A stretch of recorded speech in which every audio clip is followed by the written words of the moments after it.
এই সালাউদ্দিন আহমেদকে দেওয়া হয়েছে বলে আমরা মনে করি, এবং সেটা মনে করার পেছনে কতটা শক্তিশালী যুক্তি আছে সেটা আজকের ভিডিওতে আপনাদেরকে দেখাবো।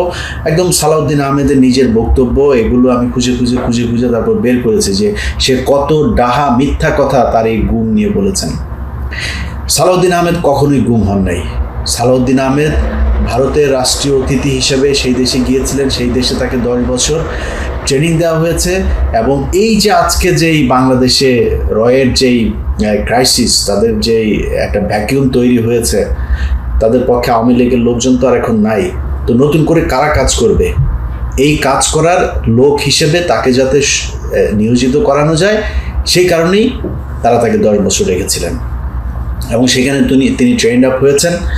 এবং আসার পরে আপনারা নিশ্চয়ই দেখেছেন যে বেয়াদবের মতো ডক্টর মঈন খানকে টপকে তারপরে আপনার মাইক নিয়ে তারপরে তার কথা বলতে হবে। এই কথা তার না, এই কথা তাকে বলতে হবে। কারণ কি?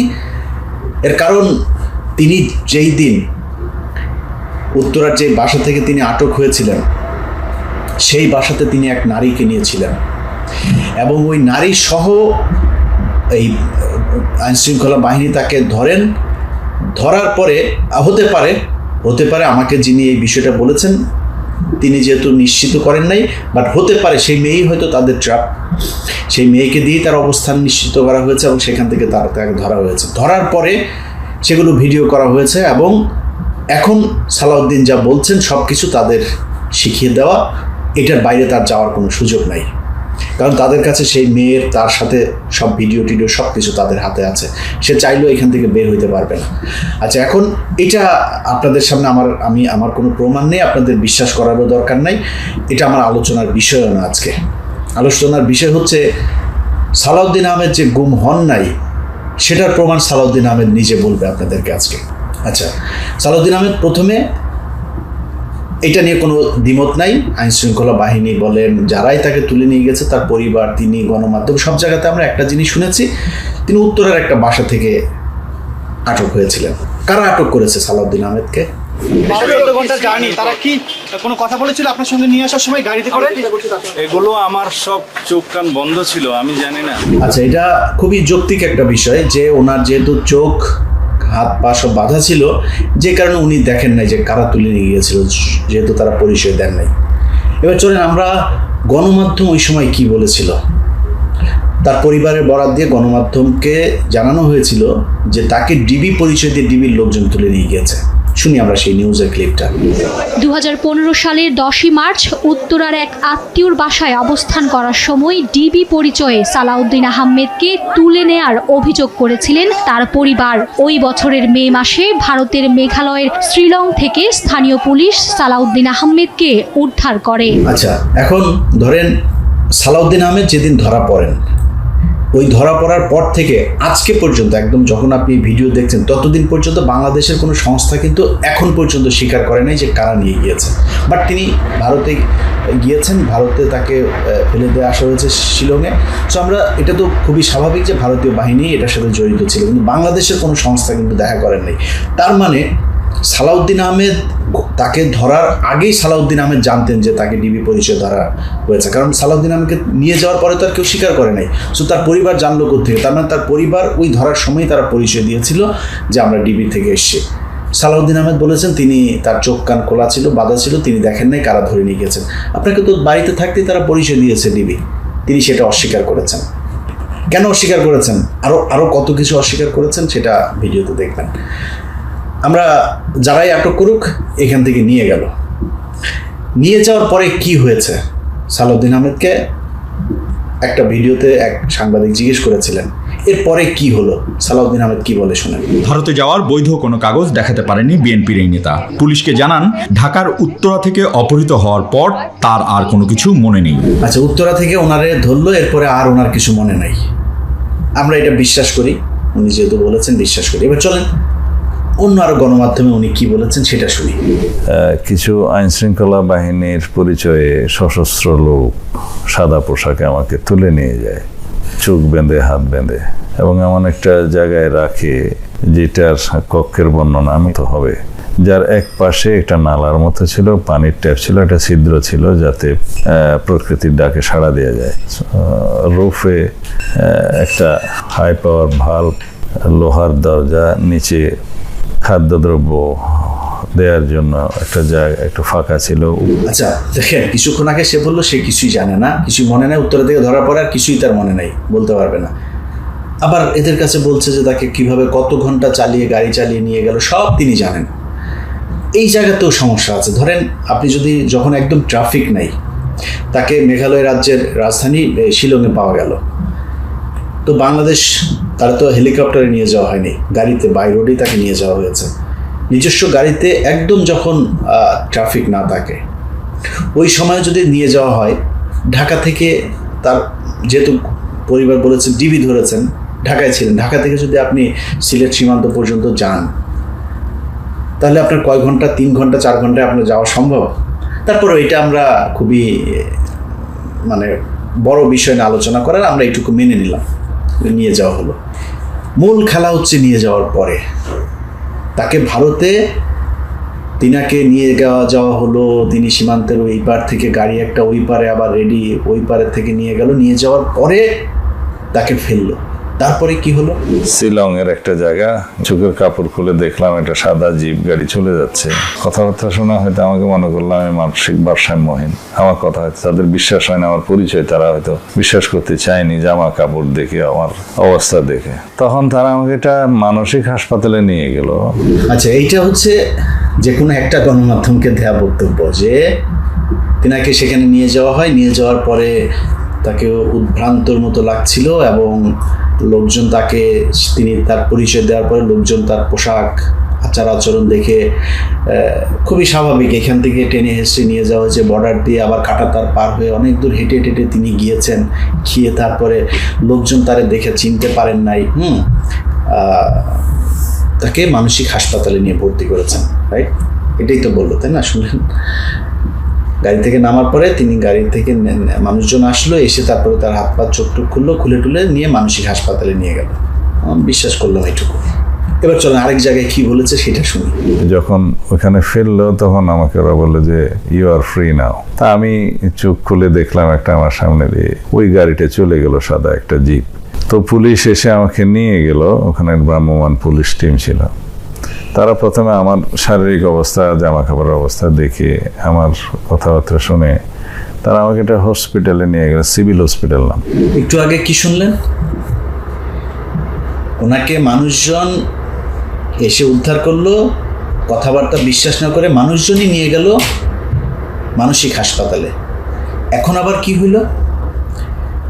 এখন আবার পুলিশ আসলো, পুলিশ এসে পুলিশ স্টেশনে নিয়ে গেল, তারপরে নিয়ে গেল হসপিটাল, মানুষজনের কোনো নেই। আচ্ছা, আরেকটু বক্তব্য শুনি, আরেকটু ইন্টারেস্টিং বক্তব্য আছে, সবচাইতে গুরুত্বপূর্ণ বক্তব্য যেটা, ওনাকে গাড়ি থেকে নিয়ে যাওয়ার পরে মানে নামানোর পরে কি হলো, একদম সাথে সাথে কি হলো শুনুন একটু। 5-6 ঘন্টা জার্নি করি একটা গাড়িতে করে, ওই একই চোখ বাঁধা, হাত বাঁধা অবস্থায়। তা আমি চোখ খুলে দেখলাম একটা আমার সামনে দিয়ে ওই গাড়িটা চলে গেল, সাদা একটা জিপ। আর আরেকবার এটা আমরা আরেকবার শুনি, এই কথাটুকু আরো একবার শুনি।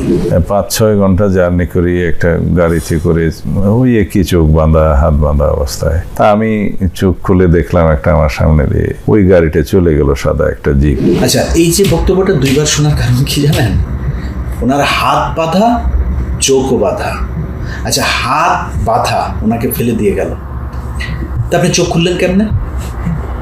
আপনার হাত তো বাঁধা, হাত দিয়ে তো আপনার চোখ খুলতে হবে, আপনি হাত বাঁধা আপনি চোখটা খুলে ফেললেন, এটা কি সম্ভব?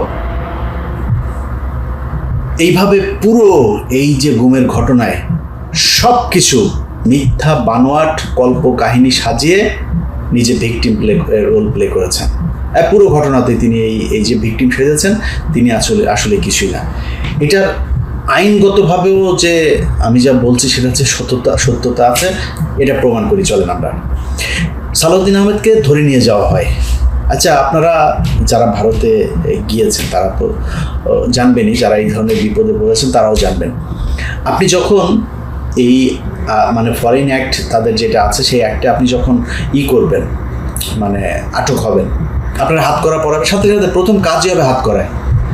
আপনি সালাউদ্দিন আহমেদকে নিয়ে ইউটিউবে সার্চ দেবেন, নিউজগুলো দেখবেন, কোনো জায়গায় সালাউদ্দিনকে কোনোদিনও হাত করা পরানো হয় নাই। সব কটা জায়গাতে সুন্দর সাদা পাঞ্জাবি, চেহারা তো সুন্দর, প্লে বয় তো চকলেট বয়, তো মোটামুটি কিন্তু কোনো জায়গায় তারা হাত করা পরানো হয় নাই। কী সুন্দর জামায় আদর করে তারপরে নিয়ে গেল। আচ্ছা, আমরা বিভিন্ন গণমাধ্যমে খালি শুনলাম যে সালাউদ্দিন আহমেদের বিচার চলছে, ট্রায়াল চলছে, এরপরে কি হবে। তারপরে কি হইল? মানে সালাউদ্দিন আহমেদ ভিসা নিয়ে যান নাই, পাসপোর্ট নিয়ে যান নাই সাথে করে, তিনারে জোর করে ডিবি ধরে বা বাংলাদেশের র্যাব বা কোনো একটা সংস্থা ধরে ওই দেশে পাঠাই দিলেন, তিনি ওইখানে পড়ে থাকলেন, কোনো কিছু তো নাই। তাহলে এটা তো অপরাধ। সে অপরাধের জন্য আপনার একদিনও জেল হবে না। সালাউদ্দিন আহমেদের কি কিছু হয়েছিল? শুনেন, আমরা শুনি যে কি হয়েছিল তার। অবশেষে শুক্রবার বিএনপির এই নেতাকে নির্দোষ ঘোষণা করে মামলা থেকে বেকসুর খালাস দেন শিলং আদালত। আচ্ছা, সালাউদ্দিন আহমেদ বেকসুর এই যে খালাস পেয়ে গেল, কেন পেয়ে গেল, কিভাবে পেয়ে গেল? আমার এক ছোট ভাই, আমাদের এক সাংবাদিক, ওর নাম হচ্ছে আহাদ। তো আহাদ সময় টেলিভিশনে কাজ করতো এক সময়, এখনও এখানে থাকে। তো ও আমাকে বলল যে ভাই এই ব্যাপার, আমি সেখানে গিয়েছিলাম। আমি ওর আইনজীবীর কাছে যখন সাক্ষাৎকার নিলাম, ওর আইনজীবী বলল যে এইখানে এই মামলায় 3 থেকে 5 বছরের নিচে সাজা হবে না, এটা ওকে খাটতেই হবে, আমাদের এখানে কিছুই করণীয় নাই। যেহেতু উনি ইমিগ্রেশন পার হন নাই, সো এটা অপরাধ, এখানে কোনো কিছু করণীয় নাই। কিন্তু সময় টিভি সেই নিউজটাও আছে, আমরা একটু নিউজটা শুনি। ভারতে অনুপ্রবেশের অভিযোগে ফরেনার্স অ্যাক্ট 1946-এর 14 ধারা অনুযায়ী মেঘালয় আদালতে বিএনপির যুগ্ম মহাসচিব সালাউদ্দিন আহমেদের সর্বোচ্চ 5 বছর কারাদণ্ড হতে পারে। ভারতে অনুপ্রবেশের দায়ে ফরেনার্স অ্যাক্ট 1946-এর 14 ধারা অনুযায়ী সর্বোচ্চ 5 বছরের শাস্তির বিধান রয়েছে বলে জানান রাষ্ট্রপক্ষের কৌঁসুলি। আমি বিং পাবলিক প্রসিকিউটর, আমার আর্গুমেন্ট আমি চাইবো যে 5 বছর ম্যাক্সিমাম। আচ্ছা, এই সংবাদ সংগ্রহ করতে ভারতে গিয়েছিলেন আহাদ, এবং আহাদ সেখানে সালাউদ্দিন সাহেব কোন বাসায় ছিল, সেই বাসার ধরনটাও, সেই বাসাতে গিয়েছিল, সেই বাসায় গিয়ে সেই বাসার পরিবেশ কেমন সেটাও সে দেখে এসছে। আমরা আহাদের কাছ থেকে একটু শুনি যে ঘটনা কি ঘটেছিল। আমার যতটুকু মনে পড়ছে, 2016 সালের মার্চের শুরুর দিকে আমি গিয়েছিলাম ভারতের শিলংয়ে সালাউদ্দিন সাহেবের একটা ইন্টারভিউ নিতে এবং তার মামলার কি পর্যায়ে রয়েছে সেই বিষয়ে জানতে। সেখানে গিয়ে টাইমস অফ ইন্ডিয়ায় একজন সাংবাদিক কাজ করেন আমার বন্ধু, তার সহায়তায় সালাউদ্দিন সাহেবের বাড়িতে গেলাম, যে বাড়িতে তিনি থাকেন। সেই বাড়িতে গিয়ে অসাধারণ একটি বাড়ি, যেটা বাংলো বাড়ি। আমি আমেরিকায় আসার আগে এত সুন্দর আমি বাড়ি দেখিনি। সেই বাড়িতে তিনি থাকতেন, কিন্তু সেই বাড়িতে গিয়ে আমি তাকে পাইনি। আমি যতটুকু মনে পড়ছে 12টা বা 1টার দিকে গিয়েছিলাম। তারপরে তাকে না পেয়ে আমরা আদালতে গিয়ে তার মামলার সরকারি কৌঁসুলি যিনি রয়েছেন তার ইন্টারভিউ নেই, এবং সরকারি আইনজীবী তিনি আমাদেরকে বলেছিলেন যেহেতু সালাউদ্দিন সাহেব ভারতে বিনা পাসপোর্টে তিনি অনুপ্রবেশ করেছেন, বিনা ভিসায় অনুপ্রবেশ করেছেন, সে কারণে অবৈধ অনুপ্রবেশের দায়ে তার সাজা হতে পারে সেই দেশে, এবং ভারতের আইন অনুযায়ী তার 3 থেকে 5 বছরের সাজা হতে পারে। আহাদ যখন আইনজীবীর সাথে কথা বলে, সেই আইনজীবীও কিন্তু তাকে বলেছিল সাজা হবে। এটাতে সে খুবই সারপ্রাইজ হয়েছে যে এই মামলায় তারপর সাজা হলো না কেন, সেটা জানে না। আহাদের কাছ থেকে শুনি আমরা। তারপরে আমরা যেটা দেখলাম, যখন এই মামলার রায় হলো, তখন এই মামলাতে সালাউদ্দিন সাহেব তিনি নির্দোষ খালাস পেয়েছিলেন, তাকে কোনো সাজা দেওয়া হয়নি। তারপরে আমরা দেখেছি এটা যখন উচ্চ আদালতে এই মামলা যায়, সেই উচ্চ আদালতেও সালাউদ্দিন সাহেব এই মামলার রায় তার পক্ষে ছিল। এই হচ্ছে অবস্থা। তারপরেও তার কোনো খুশি হয় নাই, আইনজীবী নিজেও জানেন না কেমনে হইল কি হইল। রাজকীয় জায়গায় তিনি থাকতেন, তো তিনার বেকসুর খালাস হয়ে গেল। আচ্ছা, খালাস যখন হইল, খালাস হওয়ার পরে কি হবে? ওই দেশের সরকার তো তারে রাখবে না ওইখানে, তাই না? তারে পাঠাই দেবে এই দেশে, এবং না আসলেও তার কিন্তু সরকার কিন্তু আবার ফের তার বিরুদ্ধে কিন্তু চার্জ আনবে। তিনি বাংলাদেশ সরকারের কাছে ট্রাভেল পাস ছিলেন। ট্রাভেল পাস চাওয়ার পরে তাকে কিন্তু ট্রাভেল পাস দিয়েছিল সরকার, এবং এটারও প্রমাণ আছে, শুনুন। ট্রাভেল পাস হাতে পেয়েছেন বিএনপি নেতা সালাউদ্দিন আহমেদ। গতকাল বিকেলে আসামের গুয়াহাটিতে বাংলাদেশ সহকারী হাই কমিশন কার্যালয় থেকে ট্রাভেল পাস সংগ্রহ করেন তিনি। বাংলাদেশ মিশনের সহকারী হাই কমিশনার রুহুল আমিন জানান, এর ফলে সালাউদ্দিন আহমেদ যে কোনো দিন দেশে ফিরতে পারেন। আচ্ছা, সালাউদ্দিন আহমেদের দেশে ফিরতে কোনো বাধা নাই। ট্রাভেল পাস পেয়েছেন, ট্রাভেল পাস তিনি হাতেও নিয়েছেন। বাংলাদেশের সাংবাদিকরা তার কাছে গিয়েছে, জিজ্ঞেস করেছে যে ভাই দেশে কবে যাবেন। সাংবাদিকদেরকে সে কি বলেছে শুনেন। বন্দি দশা থেকে মুক্ত হয়েও দেশে ফিরতে পারেননি 9 বছর। এই জীবনকে আয়না ঘরের চেয়েও ভয়ঙ্কর বললেন সালাউদ্দিন। আচ্ছা, বাংলাদেশের সাংবাদিকদের কাছে তিনি বলেছেন যে আমি দ্রুত দেশে ফিরতে চাই, আমি দেশে যাওয়ার জন্য উদ্গ্রীব হয়ে আছি, এই সেই নানান কথাবার্তা বলেছেন। ভারতীয় একজন সাংবাদিক, পশ্চিমবঙ্গের যে সময় টিভির প্রতিনিধি, এই ব্যক্তি সম্ভবত, আমি একটা ভিডিও পেয়েছি, তিনি সালাউদ্দিনের সাথে কথা বলেছিলেন। সালাউদ্দিন সাহেব তাকে কি বলেছেন, চলেন আমরা সেইটা একটু শুনি। তিনি বলছেন বাংলাদেশে যাওয়ার আগে বিভিন্ন রাজ্যে কি ঘুরে বেড়াতে চান, একই সঙ্গে তার যে শারীরিক অবস্থার শারীরিক যে চিকিৎসা, সেই চিকিৎসাও তিনি করাতে চান। আচ্ছা, ভারতীয় বাংলাদেশের সাংবাদিকদের কাছে বলছে যে আমি দেশে যেতে চাই, ট্রাভেল পাসও নিয়েছেন, আবার বলছে ট্রাভেল পাস পাই নাই। আবার ভারতের সাংবাদিকের কাছে বলছে যে আমি একটু রাজ্য ঘুরে দেখতে চাই। ভারত ওনার খুব পছন্দের একটা দেশ, উনি রাজ্যগুলো ঘুরে ঘুরে দেখছে। মানে 10 বছর গুম ছিলেন, এরপর আরও কিছুদিন ভারত ঘুরে ঘুরে দেখবেন, এই জন্য উনি এখন দেশে আসবেন না। সবশেষ তিনি আবারও ট্রাভেল পাসের কথা বললেন যে আমাকে ট্রাভেল পাস দেওয়া হোক, দিলে আমি যাবো। এর আগে কিন্তু ট্রাভেল পাস নিয়েছেন তিনি। তো ট্রাভেল পাস নিলে সেটার আবার বাধ্যবাধকতা আছে যে সম্ভবত 6 মাসের ভেতরে বোধহয় সেটা দিয়ে যেতে হয়, বা 60 দিন অথবা 90 দিন, এরকম একটা আছে, সময়সীমা আছে। ওই সময়ের মধ্যে আপনাকে ট্রাভেল পাসটা ব্যবহার করতে হবে। তো তিনি কিন্তু করেন নাই। প্রথম যেগুলো নিয়েছেন সেই ট্রাভেল পাসগুলো দিয়ে কিন্তু তিনি ব্যবহার না করে সব শেষে তিনি ট্রাভেল পাস নিয়ে তিনি চলে আসলেন। এতদিন আসেন নাই। যখনই 5 তারিখ শেষ হলো, সাথে সাথে তিনারে বাংলাদেশে আসার সব সমস্যার সমাধান হয়ে গেল। তিনি ভারতের সরকারও কোনো কিছু বলে নাই, বাংলাদেশের সরকারও কোনো কিছু বলে নাই, তিনি দেশে চলে আসলেন। দেশে আসার পরে তিনি কি করেছেন, প্রথম দিনেই সালাউদ্দিনের গাড়িতে চড়ে, এস আলমের গাড়িতে চড়ে আপনার সাইফুল আলমের বিমানবন্দর থেকে গিয়েছেন বাড়িতে। এরপরে তাকে শোকজ করা হলো। শোকজ করার পরে তিনি বললেন তিনি জানেন না, কিছু বুঝেন না ভাই, ওনারা যে আনতে গিয়েছে সে একটা গাড়িতে উঠেছেন, মানে ওনাকে কেউ একজন বলেছে আর চট করে উনি ওই গাড়িতে উঠে বসে পড়লেন, উনি কিচ্ছু জানেন না। এই বক্তব্য আপনারা দেখেছেন তিনার ব্যাপারে। রোববার কক্সবাজারে এস আলম মালিকানাধীন গাড়িতে চড়ে সংবর্ধনা নিয়েছেন বিএনপির স্থায়ী কমিটির সদস্য সালাউদ্দিন আহমেদ। আমার পক্ষ থেকে আমি জানতাম যদি যে এই গাড়ি তিনি দায়িত্ব কোম্পানির কথা, তাহলে হয়তো আমি সাবধানতা বলতাম। উনি ছোট্ট মানুষ, বাচ্চা ছেলে, উনি জানেন না কার গাড়িতে এসছেন, কিভাবে এসছেন। উনি মাপ চেয়েছেন, মানুষ মাপ করেও দিয়েছে, সব শেষ হয়ে গিয়েছে। এই যে বাসাটা গুলশানের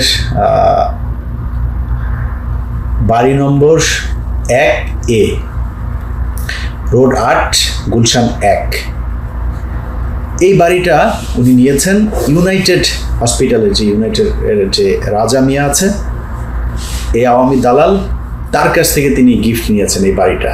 আমি এই বাড়ির নাম্বার সব বলে দিলাম, যান খোঁজ নিয়ে দেখেন এবার। সেটা তাকে দেওয়া হয়েছে এবং একজন ব্যক্তির মাধ্যমে, আমি তার নাম বলছি না বা কার কাছ থেকে শুনেছি সেটা আমি বলছি না, একজন ব্যক্তির মাধ্যমে তিনি 50 লাখ টাকা দেশে ঢোকার আগে রাজা মিয়ার কাছ থেকে নিয়েছেন, রাজা মিয়া দিয়েছে। এগুলো নিয়ে বিস্তারিত অন্য আরেকদিন কথা বলবো। আজকে প্রথম পর্ব এই পর্যন্তই থাকুক। শুধু এইটুকু বলে রাখি, ইউনাইটেডের রাজা মিয়ার নামে 5টা হত্যা মামলা। রাজা মিয়ার নামে এই পর্যন্ত অনেকগুলো নিউজ হয়েছে। এই রাজা মিয়া, এই হাসিনার যেই আপনার বিদ্যুৎ খাতে, জ্বালানি খাতের যেই পাওয়ার প্ল্যান্টের সে একজন, তারপরে তারা কোনো কিছু বলে এখন পর্যন্ত সরকারের মানে তার ব্যাপারে কোনোই নেই। এর কারণ হচ্ছে ইউনাইটেডের পুরো ঠিকাদারি নিয়েছে হচ্ছে সালাউদ্দিন। আর এস আলমের যত প্রপার্টি, যা কিছু করা দরকার সব কিছু উনি করছে, সেটা অলরেডি হয়েছে। আমি ওই কারণে ওইটার আলোচনায় গেলাম, ওইটা নিয়ে বিশদ আলোচনা হবে পরের একটা পর্বে, এটা নিয়ে আমরা কথা বলবো। জাস্ট যেটা জানেন না কেউ সেটা বলে রাখলাম, গুলশানের বাড়ি নম্বর 1A, রোড 8, গুলশান 1, এটা রাজা মিয়ার ছিল, রাজা মিয়া তাকে গিফট করেছে, তার কাছ থেকে লিখে নিয়েছে। খোঁজ নিয়ে দেখেন সেই বাড়ি কয়েকদিন আগে ট্রান্সফার হয়েছে, কার কাছ থেকে কার কাছে গিয়েছে, যান খোঁজ নেন। এই হচ্ছে অবস্থা। ইউনাইটেডের রাজা মিয়াকে সেভ করার জন্য যা কিছু করার দরকার সব কিছু করছে। এই ভারতীয় চরগুলোকে ঠেকানোর জন্য ভারত থেকে ট্রেনিং নিয়ে আসা সালাউদ্দিন এখন ঠিকাদারি নিয়েছে, যে কারণে তার কথাবার্তা সব কিছু দেখবেন আওয়ামী লীগের মতো মনে হয়। আমাদের সমস্যাটা ওই জায়গাতেই। ভাই মাগি নিয়ে ধরা খেয়েছেন, ভিডিও আছে, আল্লাহর রাস্তায় মাপ চান, আমরা মাফ করে দেব। এনে কেউ বাইতুল মোকাররমের ইমামতির জন্য দিতে আসে নাই, কি বলে ভাইবা দিতে আসে নাই, আমরা মাফ করে দেবো। আপনি পলিটিক্স করেন, আপনাদের মোটামুটি সব কটারই আলুর দোষ আছে, এটা আর লজ্জার কিছু নাই ভাই। বললেন সবারই আছে, ভিডিও কিন্তু সবারই আছে, সবাই মিলে একসাথে বলেন যে ভাই আমাদের টুনটুনির ছবি রয়ের কাছে আসে, বাবা তোমরা যদি ভবিষ্যতে দেখো আমাদের মাফ করে দিও, আমরা সবাই মাফ করে দেব। কারণ এই বুড়া যেই শালা যেই কটা আছে সব শালারই আলুর দোষ, এই সব শালার সব কটারই ভিডিও আছে। সো এই শালাদের দিয়ে আর কোনো কাজ হবে না। তারেক রহমান বিএনপিকে নতুনভাবে নতুনদেরকে নিয়ে ঢালাওভাবে সাজাচ্ছে এই দলটাকে। আমরা বিশ্বাস করি যে তারা রয়ের কাছে বিক্রি হয় নাই, বা ইচ্ছার বিরুদ্ধে তাদেরকে দিয়ে কিছু করাইতে পারবে না। এবং বিএনপির রাজনীতির সাথে যারা থাকে, বাংলাদেশের রাজনীতিতে যারা থাকবেন, সবার কাছে অনুরোধ, ভাই টুনটুনির ব্যাপারে সাবধান। আপনাদের কিন্তু এই আলুর দোষ এর কারণে কিন্তু আমরা পুরো দেশের মানুষ সাফার করব। আমরা বিএনপি নিয়ে আমাদের কোনো সমস্যা নাই,